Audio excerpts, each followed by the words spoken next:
Hello বন্ধুরা, আজকে আমি একটা কথা বলবো। আমি কোনো রিলস করার জন্য আজকে আসিনি বা রিলস করার জন্য ভিডিওটা বানাচ্ছি না।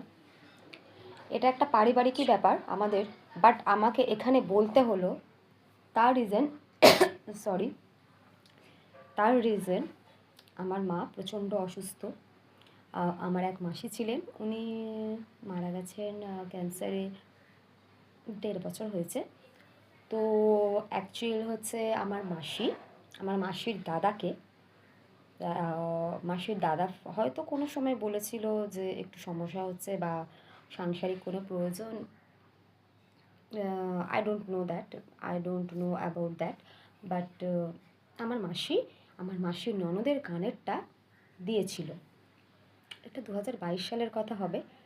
আর আমার মাসির ক্যান্সার ধরা পড়ে 2023-এ। তো আমার মাসি অনেকবার বলেছে যে দাদা, তুই তো তোর ছোটো ছেলেকে ফোন কিনে দিচ্ছিস, মানে অসুস্থ অবস্থায় কেমো চলছে তার, বলেছে। বাট তার বৌদি একদম সোনায় মোড়ানো, সে বলেছে যে তোমার কানেরটার জন্য কি তোমার ঘুম ধরছে না, মরে যাচ্ছ তুমি, আমি ঠিক দিয়ে দেবো, ওকে। তো মাসি সেটা গা করেনি। এইবার আমি আমার মাসির বিয়েতে আমার যতটুকুনি ক্ষমতা, আমার নিজের কানের দুল একটা ছিল, ওটা ছোট দিয়েছি। দেন পায়ের তোড়া দিয়েছি। এগুলো বলার কোনো রুচি নেই, বাট কিছু কিছু মানুষের সঙ্গে না, যারা একদম রুচিহীন মানুষ আর যারা নিচ মানসিকতার মানুষ, তো তাদের সাথে এসব কথাই বলতে হয়। তো আমি আমার সাধ্য মতন দিয়েছি আমার মাসিকে কানের পায়ের তোড়া।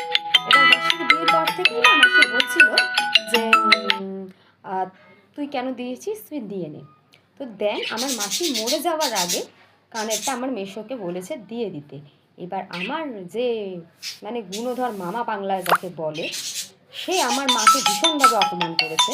বলছে আমরা নাকি ভিখারি। আচ্ছা ভিখারি, তো ওদের মতন তো অন্তত চোর না।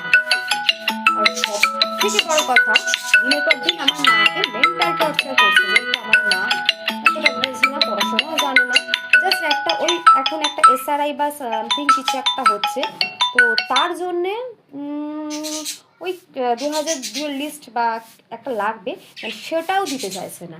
তো এই মানুষদেরকে কি করব, তোমরাই বলো, কি করবে এই মানুষদের? মানে এরা মানুষের পর্যায়ে তো পড়ে না, সেটা ভালো করেই জানি। ইভেন ফোন করছি, ফোনটাও ধরছে না।